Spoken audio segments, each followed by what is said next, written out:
চলে এসেছি বালুরঘাটে। বালুরঘাটের বিখ্যাত 2 টাকার সিঙ্গারা নিয়ে চলে এসেছি একদম বালুরঘাট সুইট সেন্টার দোকান থেকে। আর পার ডে নাকি 7,000-এর উপরে সিঙ্গারা বিক্রি হয় এই দোকানে। আমার তো খুব প্রিয়, বালুরঘাটে আসবো আর এই দোকানের সিঙ্গারা খাবো না, এটা হতেই পারে না।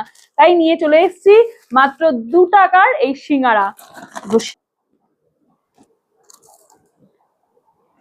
ইয়াম্মি, মাত্র 2 টাকার এই সিঙ্গারা সিরিয়াসলি ফাটাফাটি খেতে। হালকা ঝাল, হালকা মিষ্টি, হেভি খেতে। একদম ঠিক বালুরঘাট থানা মোড়ের সামনে আসলে তোমরা পেয়ে যাবে সুইট সেন্টার। এখানে কিন্তু 2 টাকার সিঙ্গারা পাওয়া যাচ্ছে। প্রচুর ভিড়, নিমেষে ঝড়ের গতিবেগে এই সিঙ্গারা শেষ হয়ে যায়। 2 টাকার সিঙ্গারা খাওয়ার পরে যদি চাটা না খেতাম তাহলে সিঙ্গারা খাওয়াটা ইনকমপ্লিট থেকে যেত।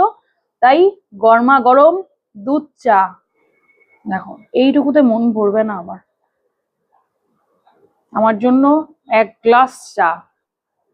ও, বালুরঘাট থেকে যারা যারা দেখছো অবশ্যই কমেন্ট করে জানিও, নতুন যদি কোনো দোকানের সন্ধান থাকে টুকুস টুকুস করে দিয়ে দিও। অবশ্যই স্ট্রিট ফুড হতে হবে, কোনো রেস্টুরেন্ট না বা কোনো বড় দোকান না।